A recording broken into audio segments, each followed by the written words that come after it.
Magandang tanghali, ito ang Balita Weekend Edition. Narito ang mga headlines. Kasong kriminal laban sa bus driver na sangkot sa aksidente sa Esitex na ikinasawi ng 10 individual, pinag-aaralan na ng Department of Transportation. 20 pesos na kada kilo ng bigas, pangakong hindi kayang ibigay ng administrasyon, ayon kay Vice President Sara Duterte. Reklamong physical injuries at grave threats, inihain laban kay Representative Pulong Duterte. Congressman Duterte, wala pang natatanggap na kopya ng reklamo. At mayoralty candidate sa Pasay, sinampahan ng disqualification case ng COMELEC dahil umano sa racial discrimination.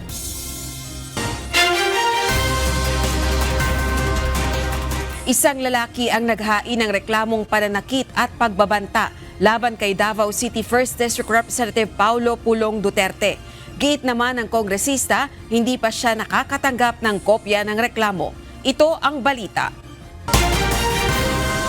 Naharap ngayon sa physical injuries at grave threats complaints si Davao City 1st District Representative Paulo Pulong Duterte. Ito ay matapos siyang sampahan ng reklamo ng isa umanong businessman na nagngangalang Cristone John Patria Moreno, taga Davao City. Ayon sa nagreklamo, ginulpi, pinagmumura at pinagbantaan umano siya ni Congressman Duterte. Sinasabing nangyari ang insidente sa loob ng isang bar sa Davao City noong February 23, 2025. Hindi na umano kumuha ng medical certificate si Moreno matapos ang pangyayari dahil sa sobrang takot, pero nakuhanan umano ng closed-circuit television ang insidente.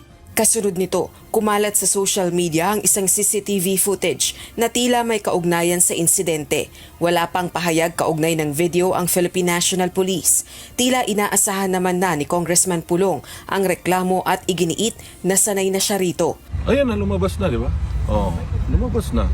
So, kung hindi ka matalo sa ayuda, matalo ka sa kasuhan, taka. Okay. That's the new politics of the Philippines right now. Dirty politics. Sanay na tayo dyan. Gayunman, wala pa umano siyang natatanggap na kopya ng reklamo. Ipinauubaya na rin niya sa mga taga Davao City ang desisyon kung iboboto siyang muli sa paparating na halalan. Sa akong mga kaigsuunan Davaoenyo, karon nakakita na po mong video, dugay-dugay na nahitabo. Sige lang. Inyuha gyapong desisyon kung kinsa inyong butohon sa inyong pagka-congressman sa unang distrito. Di ko magbuot o niya giingnan po ko sa abogado kay hantod karon ila pang i-authenticate kung asa gikan ang video. So kay murag nauna man og file ana sa ambot og CIDG ba. Nauna og file sa CIDG ang testimony, ang affidavit sa social media usa sa piskal, so di ko kara himo og statement ana kay wala pa may kadawat og dokumento nga gipailan kog kaso. Nasa The Hague, Netherlands, ang kongresista para bisitahin ang amang si dating Pangulong Rodrigo Duterte na inaresto dahil sa reklamong crimes against humanity kaugnay ng anti-drug war nito. Rosa Licoz, UNTV News and Rescue. Diyos ang aming sandigan, serbisyo publiko ang aming pinahahalagahan. Nananatiling tahimik si Vice President Sara Duterte kaugnay ng kanilang ginagawang paghahanda sa napipintong impeachment case laban sa kanya. Ayon sa pangalawang Pangulo, ipinauubaya niya na ito sa kanyang mga abogado na may hawak sa nasabing kaso. Ito ang balita ni Jed Neresina. Handa sa anumang resulta ng impeachment trial. Ito ang binigyang diin ngayon ni Vice President Sara Duterte nang muling tanungin tungkol sa kanyang impeachment. Ayon sa pangalawang Pangulo, hindi na niya ito iniisip dahil ipinauubaya na niya ang preparasyon para rito sa kanyang legal team. I've not been thinking about that. I leave it up to the lawyers to prepare for the impeachment.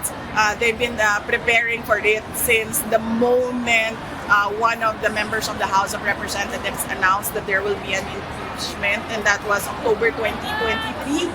So right now, I leave it up to the lawyers. Mariinding sinabi ng Vice Presidente na payapa siya kahit siya'y maabsuelto o mapatunayang may sala sa nasabing trial.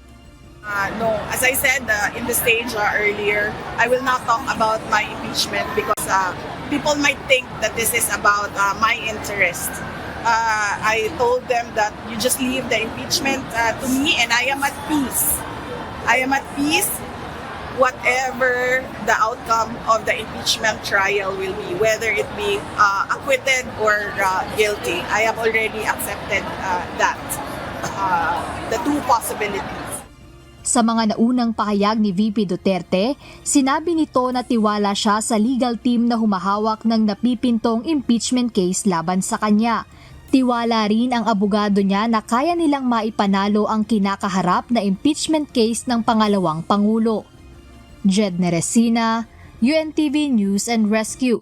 Diyos ang aming sandigan, serbisyo publiko ang aming pinahahalagahan. Umaasa si Senator Amy Marcos na itutuloy ng Office of the Ombudsman ang investigasyon sa mga opisyal na anyay sangkot sa pag-aresto kay dating Pangulong Rodrigo Duterte. Kahapon, formal nang hiniling ni Senator Amy sa Ombudsman na siyasatin ang issue. Personal na dinala ng chairperson ng Senate Committee on Foreign Relations sa tanggapan ng Ombudsman ang chairman's report batay sa 3 Senate hearings ng komite. Inirekomenda niya ang pagsampa ng reklamo laban kina Justice Secretary Crispin Remulla at ang kapatid nito na si Interior and Local Government Secretary John Vic Remulla. Kabilang din sina Philippine National Police o PNP Chief General Romel Marbil, PNP Criminal Investigation Detection Group o CIDG Chief Major General Nicolas Torre III at si Special Envoy on Transnational Crime Ambassador Marcos Lacanilao. Inaasahan ko na yung ating mahal na ombudsman ay tuluyang imbestigahan kasi nga hinaharang ito sa Senado, nahihirapan kami na kumuha ng testigo at sana kung kinakailangan patawanan ng kaso at parusa. Posibleng sampahan ng kasong kriminal at administratibo ang Pangasinan Solid North Transit Incorporated at ang bus driver nito na sangkot sa karambola ng mga sasakyan sa Subic-Clark-Tarlac Expressway o SCTEX nitong Huwebes. 10 pasahero ang nasawi sa nasabing aksidente, kabilang ang 4 na bata habang 37 ang sugatan. Kaugnay nito, pinatawan ng 30-day suspension ng Department of Transportation ang buong fleet ng Pangasinan Solid North Transit Incorporated dahil sa insidente. So, for the bus company involved in the crash yesterday, pasensyahan po tayo, but I've asked the officials here to file the necessary criminal charges against the bus company and against the bus driver. There are both administrative consequences, and in the case of death or injury, there are criminal consequences. Binigyan ng 60 araw ng Department of Transportation ang mga may-ari ng kumpanya ng bus para iayos at isunod sa standard ang kani-kanilang bus terminal. Kasunod ito ng nadiskubring illegal na bus terminal na nag-ooperate sa Malibay, Pasay City kung saan sa ilalim lamang ng tolda naghihintay ang mga pasahero at wala ring maayos na palikuran. Ito ang balita ni Benedict Samson. Ipinagutos na ng Department of Transportation ang pagpapatigil ng operasyon ng isang illegal na bus terminal na nadiskubre sa pag-iinspeksyon ng ahensya sa Pasay City noong Abril. Sa pangunguna ni DOTR Secretary Vince Dizon, nadiskubreng walang maayos na bubong at sa ilalim ng tolda lamang naghihintay ang mga pasahero. Bukod rito ay wala ring maayos na palikuran. Pinasara na natin. Nagkaroon ng hearing ng April 30. After nung hearing na yon, papasara na natin yung terminal na yon. So, inutusan na natin ang LTFRB together with our SAIC, yung ating mga Coast Guard, na ipasara na yon at pagbawal na ang pag-ooperate ng terminal dun sa open parking lot sa Magibay. Kaugnay nito, inatasan ng kalihim ang mga bus company na sundin ang standard at gawing maayos at maalwan ang mga bus terminal para sa mga pasahero. Gaya ng paglalagay ng maayos na palikuran, communication system, priority lanes para sa mga matatanda at person with disability o PWD, pahingahan, dapat ring well-lighted at ventilation ang lugar. Binigyan natin ng 60 days, 60, 60 days ang lahat ng mga bus companies para mag-comply sa standards ng bus terminals. Kung hindi sila mag-comply within 60 days, again, meron na namang mga sanctions na yan, pwede silang masuspinde at kung di talaga sila mag-comply, baka mapasara yung mga terminal nila. Inaasahan naman na sa susunod na 2 buwan ay muling magsasagawa ng inspeksyon ng DOTR sa mga bus terminal. Benedict Samson, UNTV News and Rescue. Diyos ang aming sandigan, serbisyo publiko ang aming pinahahalagahan.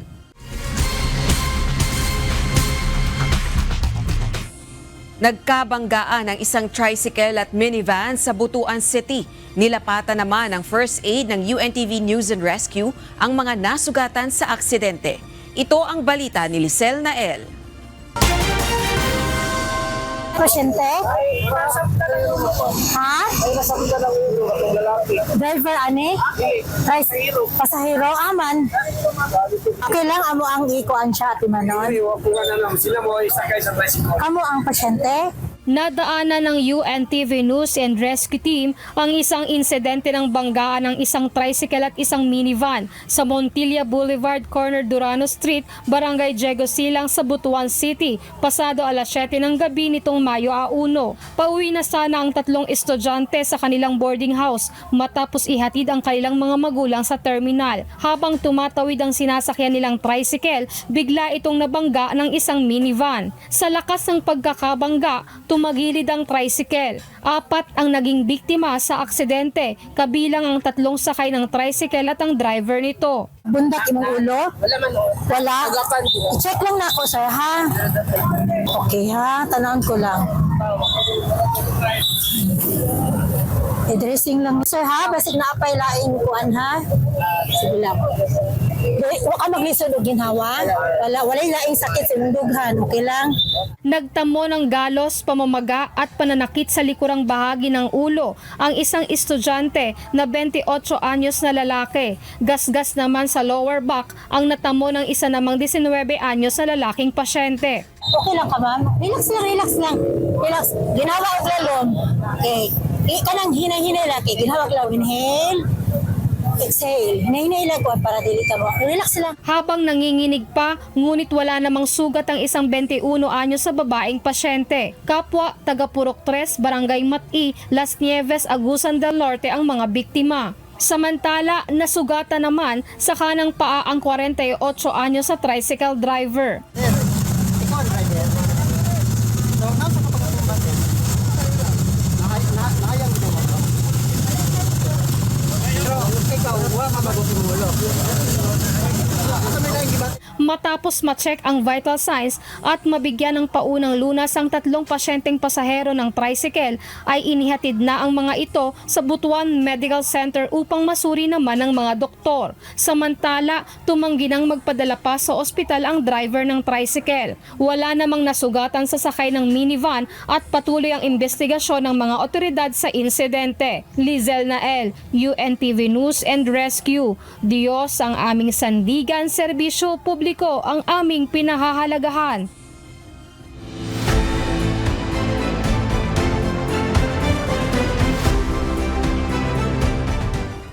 Ipinagluluksa ni Vice President Sara Duterte ang mga Pilipinong hindi makabili ng murang bigas matapos ipahinto ang 20 pesos na rice program ng pamahalaan.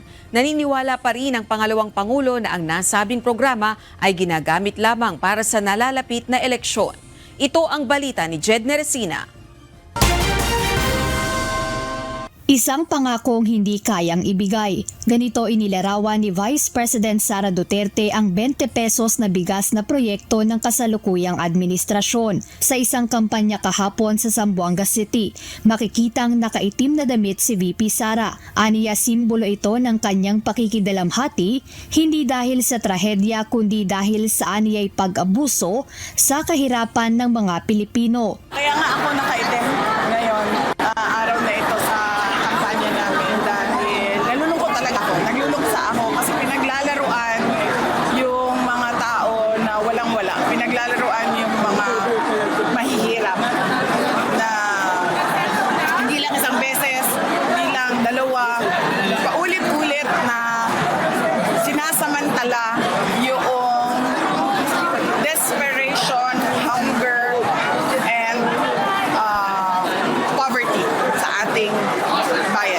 Ayon pa sa pangalawang Pangulo, ang pagtigil sa pagbebenta ng 20 pesos kada kilo ng bigas ay patunay na isa lamang itong pangakong hindi kayang tuparin at marahil ay bahagi ng panlulokong may kinalaman sa eleksyon. Malamang ma'am kasi hindi nila kaya talaga yan ibigay ng totoo yung 20 pesos ang kilo ng bigas.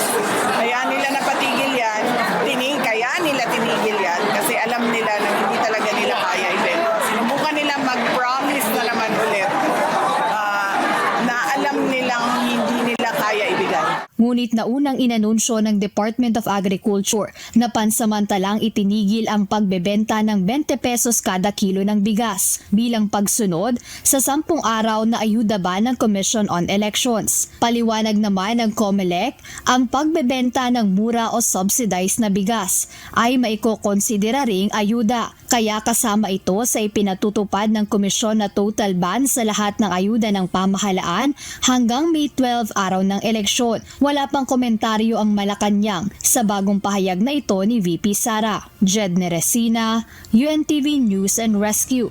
Diyos ang aming sandigan, serbisyo publiko ang aming pinahahalagahan. Isang kandidato sa pagka-mayor sa Pasay City ang nahaharap sa kasong disqualification dahil sa umano'y racial discrimination. Partikular ito sa pahayag ng nasabing kandidato laban sa mga Indian national na nasa kanilang lugar. Ito ang balita ni Dante Amento.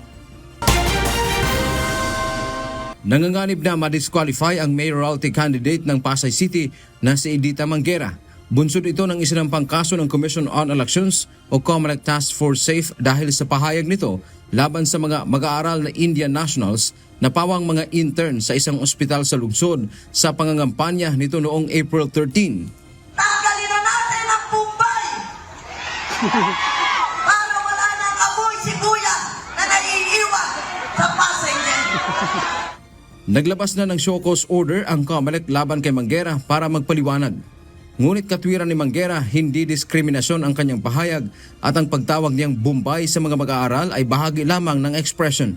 Pero naniniwala ang task force SAFE na may paglabag ang respondent partikular sa Omnibus Election Code.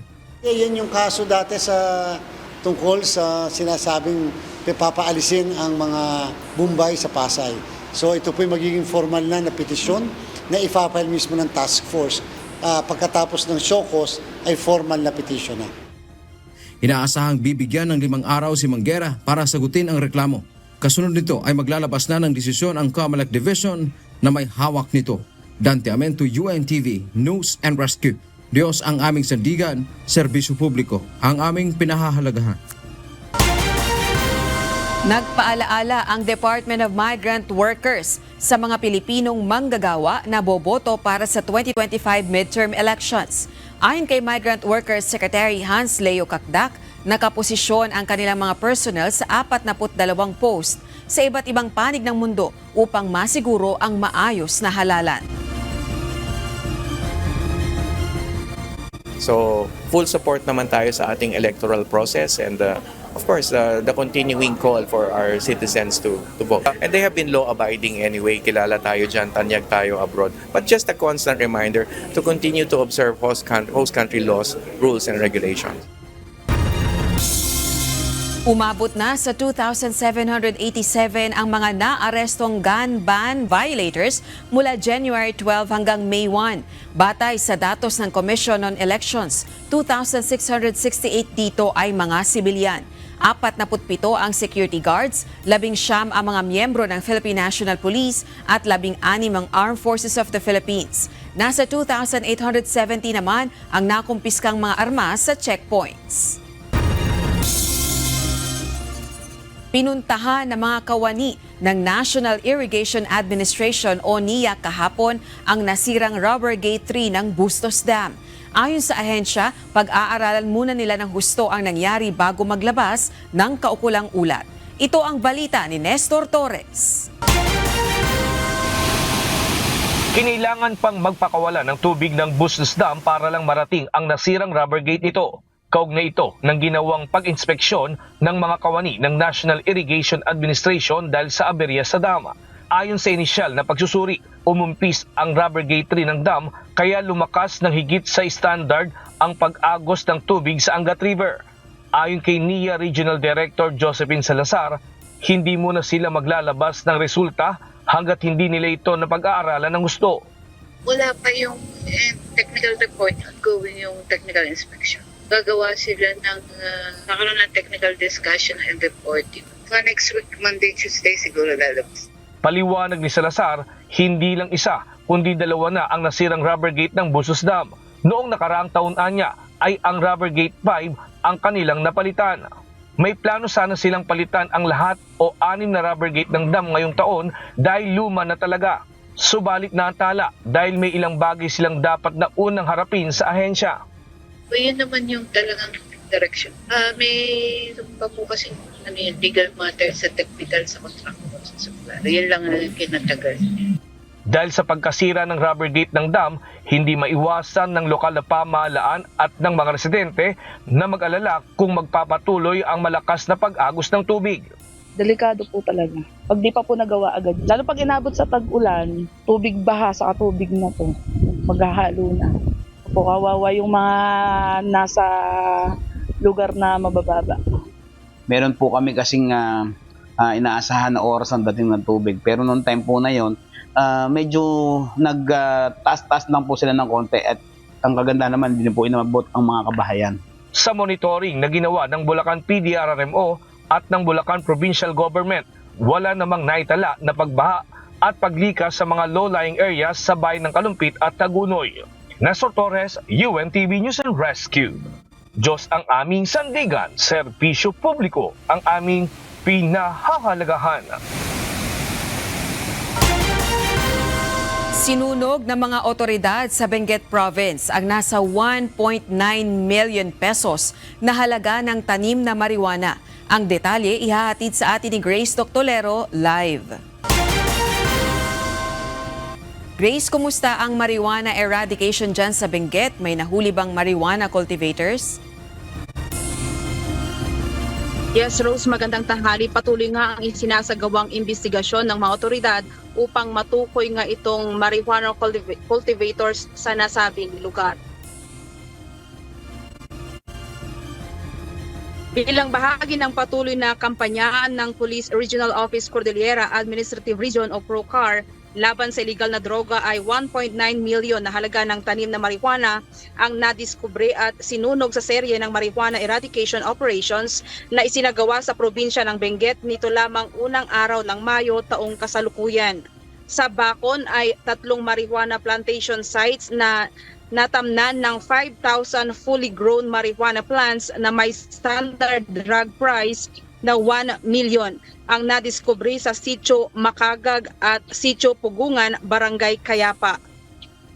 Samantala sa Kibungan naman ay 2 marijuana plantation sites na may 1,500 fully grown marijuana plants at 5,000 grams ng dried marijuana stalks na may kabuang 9 million.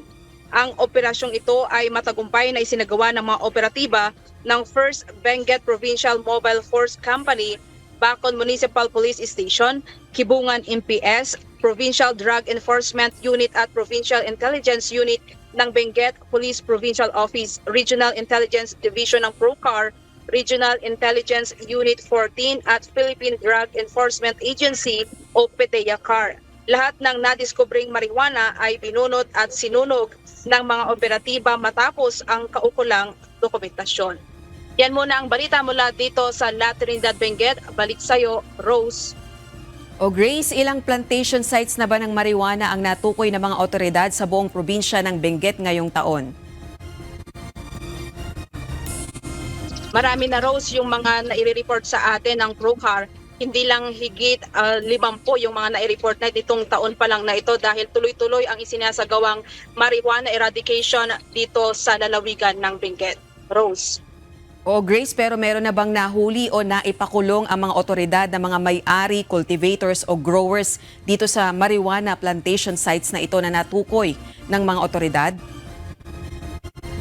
Rose, iyan yung isang problema ng ating mga otoridad dito sa PROCAR, dito sa Benguet Provincial Office dahil nga ang pagdating nila doon sa site kung saan yung bulubunduking bahagi dito sa bandang Kibungan, Benguet, ay talagang wala silang natataon na mga nahuhuli ng mga cultivators. Kaya naman sa ngayon, ang ginagawa ng ating mga police personnel na galing ng Benguet, ang ginagawa nila ay gumagamit na rin sila ng drone shots para nga makita kung meron silang madatnan na mga cultivators dahil sa ilang buwan o ilang taon na rin sila ginagawa itong marijuana eradication ay wala pa silang nahuhuli na mga marijuana cultivators.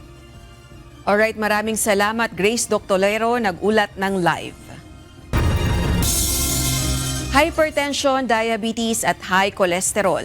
Ito ang karaniwang nagiging sakit ng mga overseas Filipino worker ayon sa isang medical expert. Resulta ito ng karaniwang pagpapabaya sa kalusugan dahil sa kadalasang pagiging abala naman sa trabaho. Ito ang balita ni Ivan Alvarez. Doble kayod kaya madalas bugbog ang katawan sa kakatrabaho sa ibang bansa. Ganyan ang karaniwang kalagayan ng overseas Filipino workers o OFWs upang makapagpadala ng pera sa pamilya sa Pilipinas. Ngunit ang kapalit naman ito, ayon kay Dr. Patrick Louie Maglaya, ay ang pagkakaroon ng iba't ibang banta sa kalusugan.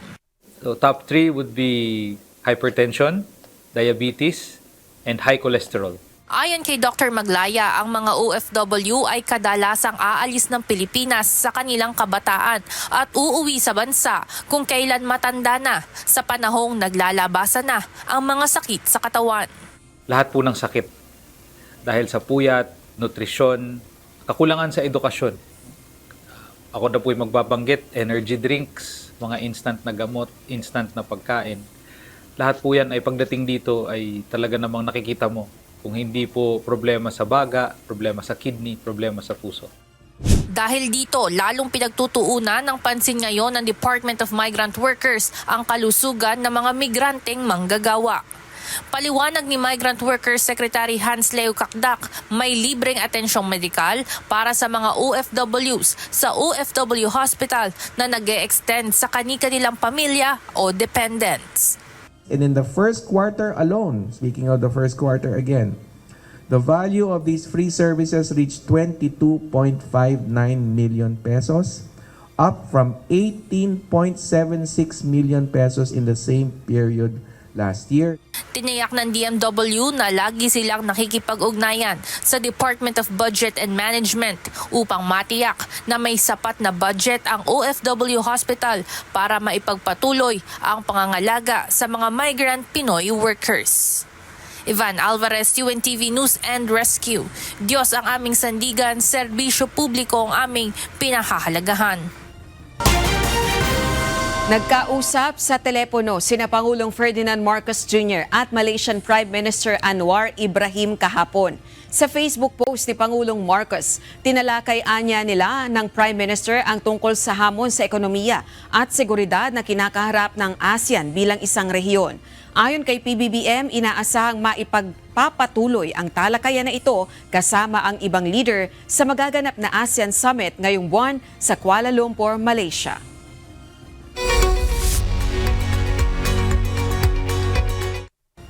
Nais nang makipagkasundo ni Prince Harry sa British Royal Family.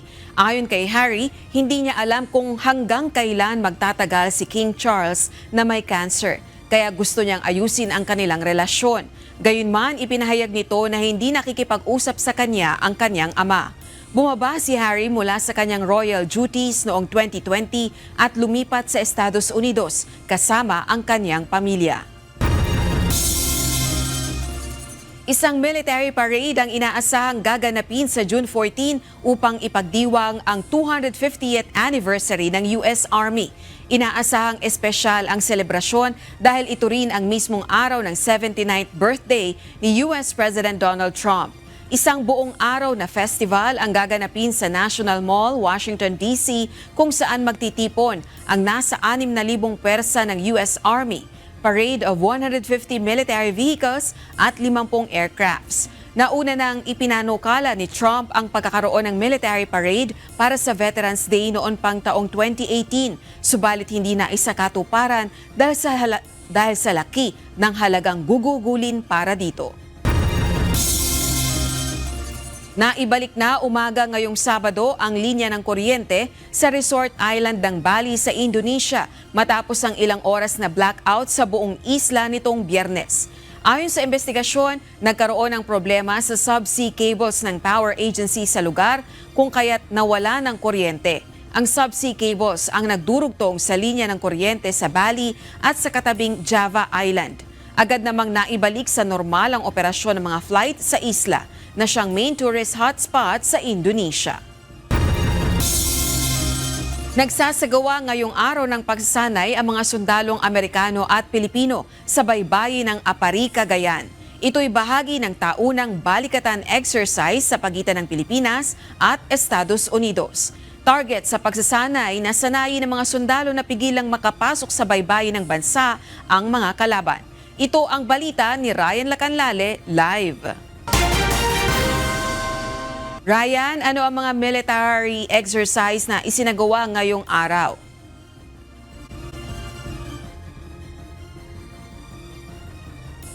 Babalikan natin ang ulat na yan ni Ryan Lacanlale. Posibleng may mga bagyo na makaapekto sa Pilipinas ngayong buwan ng Mayo. Ayon sa Pag-asa, sa mga susunod na dekada ay mas titindi pa ang magiging epekto ng mga bagyo sa bansa. Ito ang balita ni Benedict Galasan. So ibig sabihin po, meron tayong dalawang senaryo. Possible na nagre-recurve po yung mga bagyo at habang dumadaan po sa ating kalupaan. Sa kasagsagan ng init ng panahon, posibleng umabot sa 2 bagyo ang pumasok o mabuo sa Philippine Area of Responsibility o PAR ngayong buwan ng Mayo. Ayon sa Philippine Atmospheric, Geophysical and Astronomical Services Administration o Pag-asa, kung hindi man ito maglalandfall o dumaan sa bansa, ay posibleng tahakin nito ang silangan ng Pilipinas. Ngunit paglilinaw ng Weather Bureau, kahit may mga pag-ulan nang nararanasan sa ilang lugar sa bansa, wala pa ring bagyo na nabubuo sa PAR ngayong taon. Pag kunwari, mababa yung pamumuo ng mga bagyo dito sa may silangan po ng Mindanao o kapag malapit na dito sa may Eastern Visayas, yung recurvature niya ay dito po sa may areas ng Eastern Visayas and mainland Luzon. So magkakaroon po dyan ng matitinding ulan at saka po malakas na hangin. Kapag medyo mataas naman yung pamumuo ng mga bagyo, kapag dito sa may silangan ng Visayas at malayo sa ating kalupaan. Sa programang Lifesaver, sinabi ni Pag-asa Administrator Dr. Nathaniel Servando na sa mga susunod na dekada ay mas maraming mga pag-ulan pa ang dadalhin ng mga bagyo na makakaapekto sa bansa. Ito ay dahil sa tinatawag na climate change o pagbabago ng klima sa mundo. Ang pagtaas aniya ng temperatura ay nagpapabago din sa direksyon ng mga bagyo. Ang nakikita kasi natin yung nagiging matindi ang impacts ng mga bagyo.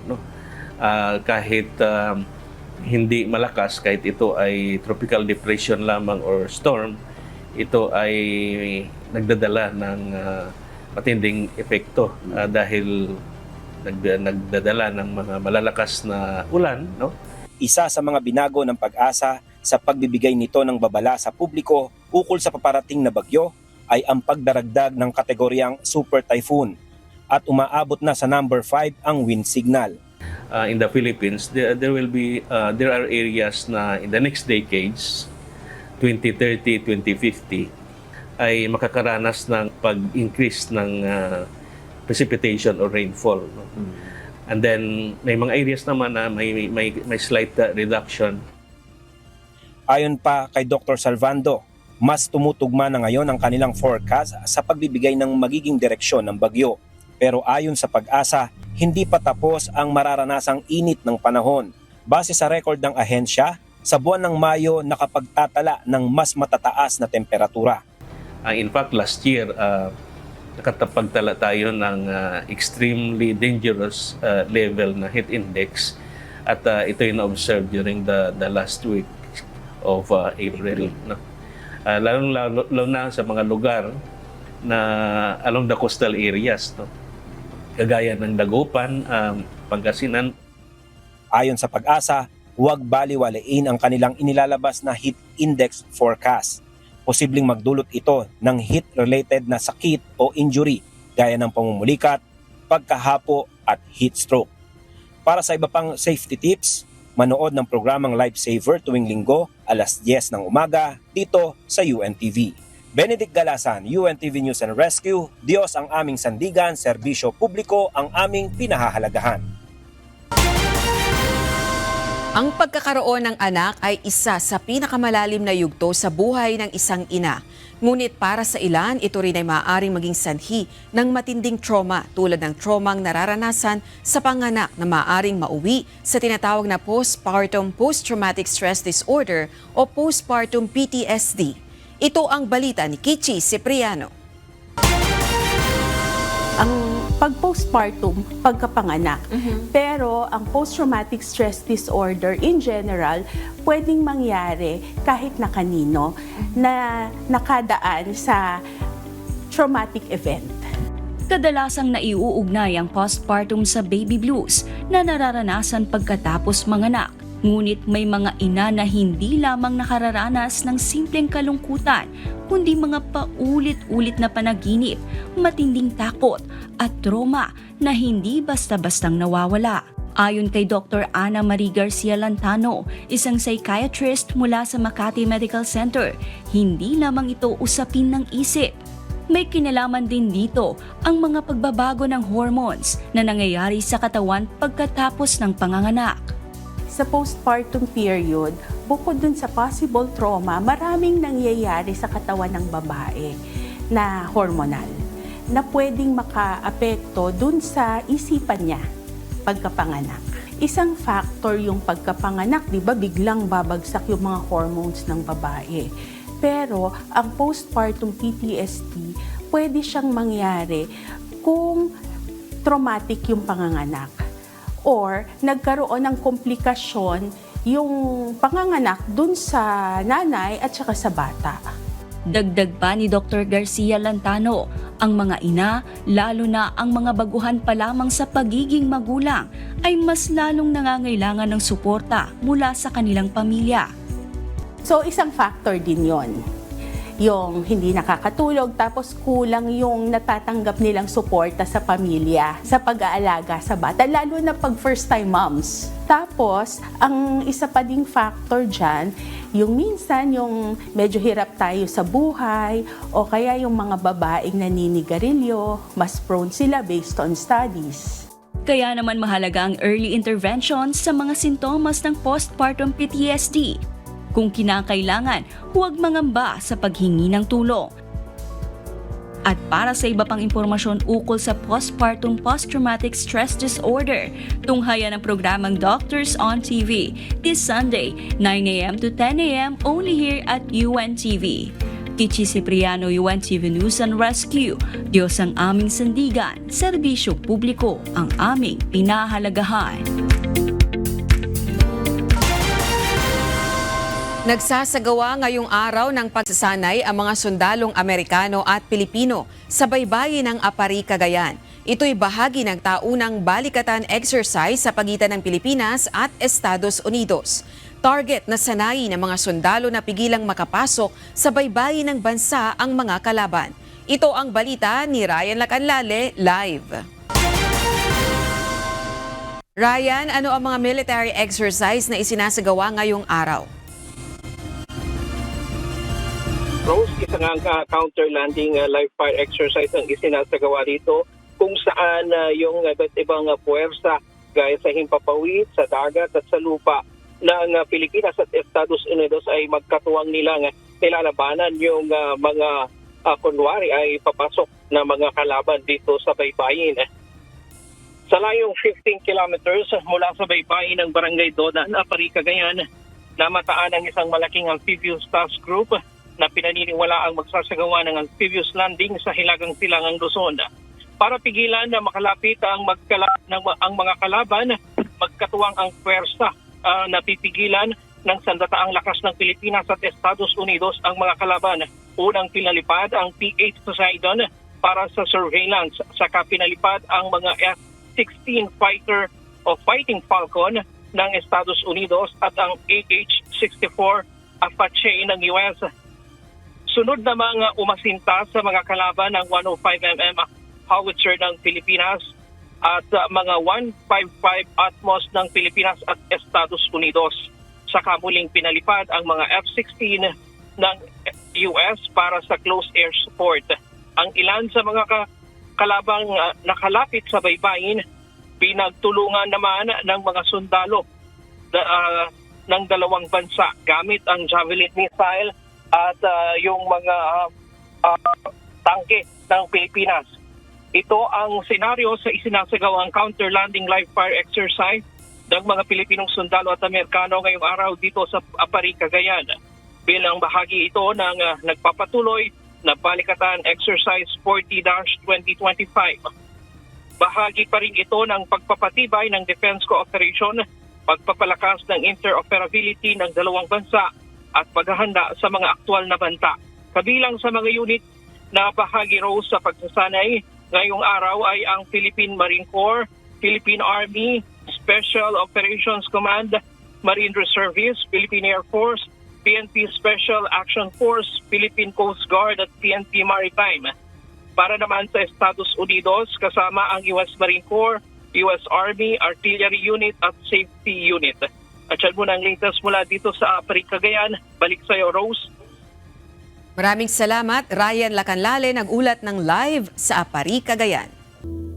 Narito naman ang salita ng Diyos na ating sandigan mula sa Aklat ng Kawikaan 17:20 na nagsasabi, "Siyang may magdarayang puso ay hindi nakakasumpong ng mabuti, at siyang may suwail na dila ay nauhulog sa karalitaan."